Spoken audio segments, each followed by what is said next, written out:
भगवान शंकराचार्य जी शिव जी को ही पहले शिव जी की उपासना में बोलते हैं कि ये चढ़ाइए वो चढ़ाइए, इस प्रकार की हम वस्तु सामग्री शिव जी को अर्पित कर रहे हैं।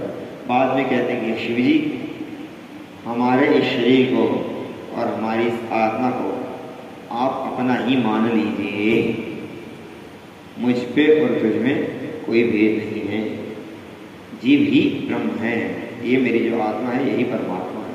इसी का लक्ष्य लेकर इसी दृष्टि से अभेद दृष्टि से जो है भगवान शंकराचार्य जी उपदेश कर रहे हैं। इसी तरह इस प्रार्थना को हम लोग को निरंतर नित्य करना चाहिए। श्लोक नंबर देखिए 4। आत्मा त्वं गिरिजामतिः सहचराः प्राणाः शरीरं ग्रहम्।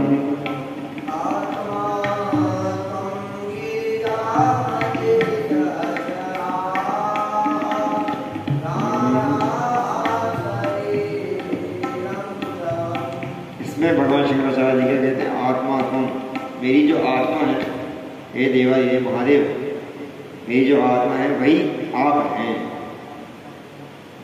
मुझ में और आप में कोई भेद नहीं। मेरी जो आत्मा है आप हैं। अब जब महादेव ही हमारी आत्मा हो गए तो महादेव की वामा पर कौन विराजमान होती है? भगवती पार्वती गिरिराज कुमारी। तो वो कौन है?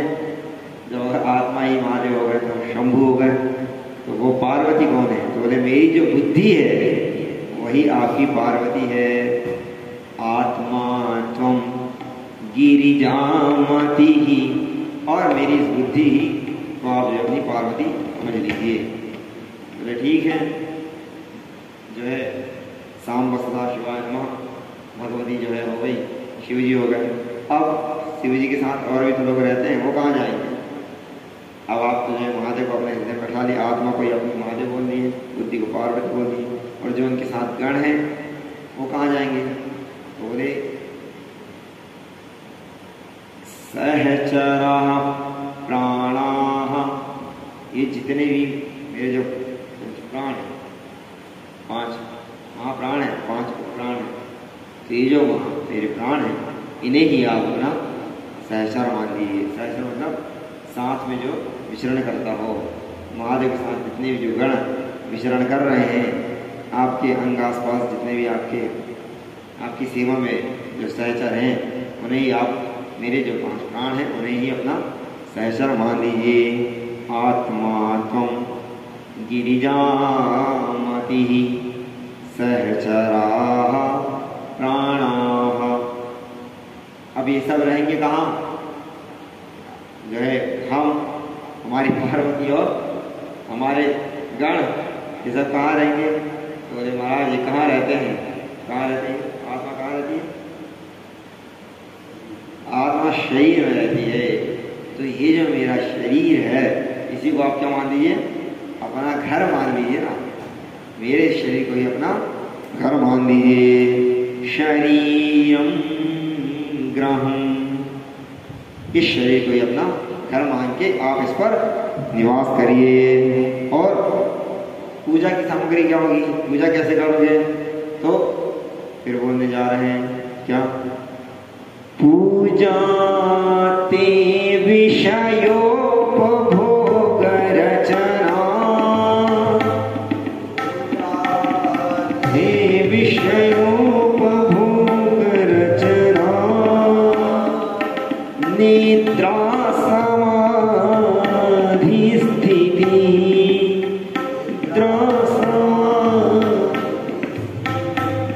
ये जो मेरे जो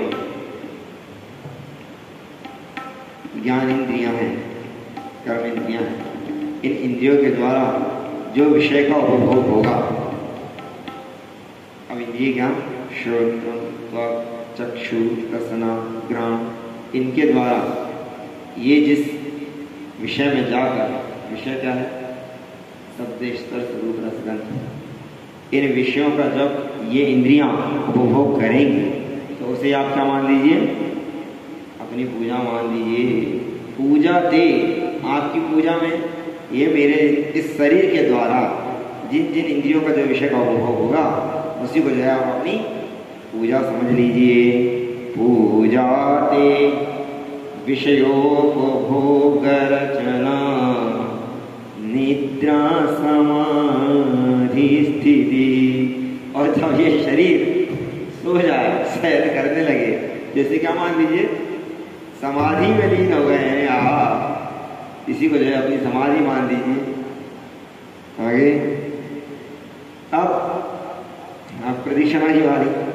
संचारा पदयो प्रदक्षिण विधि। संचार महाराज, ये जो संचार, ये मतलब इधर से उधर जो हम गमन करेंगे किसके माध्यम से होगा? वो किसी माध्यम से होगा, इधर से उधर। संचार कैसे करेंगे? हाथ से, पैर से। संचार जो पैर से होता है, सिर से होता है, इधर उधर शब्द सर से, किसी से होता है? पैर से चल रहे हैं ना। हाँ, ये कह रहे सिर से चल रहे हैं। अच्छा ठीक, तो आइए संचार, बोले जो आपका संचरण होगा, जो इधर उधर घूमेंगे किससे होंगे? पैर से होंगे। प्रदक्षिणा कैसी होती है? मंदिर में प्रदक्षिणा करते हैं ना, यहाँ से वहाँ शंकर जी की आदि प्रदक्षिणा की जाती है, तो यहाँ से वहाँ जब जाते हैं तो पैरों से चलते हैं। तो संचार मतलब हम इधर से उधर तीर्थ या कोई धाम या यहाँ से वहाँ कहीं घूम रहे हैं, तो जब हम भ्रमण करेंगे तो जहाँ जहाँ भ्रमण करने वहीं वहीं आपकी वो है प्रदक्षिणा आप मान दीजिए। संचार पदयो प्रदक्षिण विधि। और स्तोत्र, स्तोत्राणि सर्वागिरो। मेरा वाणी से जो भी कुछ कहा जा रहा है, मेरी जो वाणी है इसके द्वारा जो भी कर्म होता है, वाचा जो कर्मणा है, वाचा के द्वारा जो भी बोला जा रहा है वो क्या है? आपके स्तोत्र है। वही सब आप अपनी उसे स्तुति मान लीजिए, आपके स्तोत्र मान लीजिए।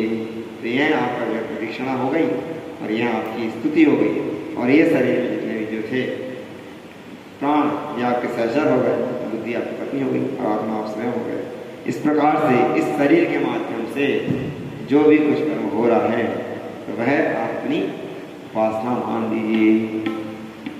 यद्यत् कर्म करोमि तदखिलम्, यद्यत् कर्म करोमि तदखिलम्। यद्यत् कर्म, इस शरीर के द्वारा जो जो भी कर्म किए जा रहे हैं वो अखिल जितने भी कर्म हैं उसे हे शंभो आराधनम, हे महादेव उसे ही आप जो है अपनी आराधना मान लीजिए। इस शरीर के द्वारा जो कर्म हो रहे हैं उसे अपनी आराधना मान लीजिए। ये किस प्रकार का चिंतन करना है? मानसिक चिंतन करना है। कि मानसिक उपासना के अंतर्गत स्तोत्र आता है। इस प्रकार से आपको इसमें जब आ रहे जा रहे हैं, कहीं यात्रा कर रहे हैं, कि मानसिक चिंतन करने में क्या दिक्कत है? और इसमें कोई दोष भी नहीं है। निरंतर जो है महादेव का चिंतन स्मरण बना रहेगा। और फिर जब अगर बैठ जाए शांति से कहीं एक जगह, फिर कीर्तन चालू कर दिए, हर हर महादेव शंभो।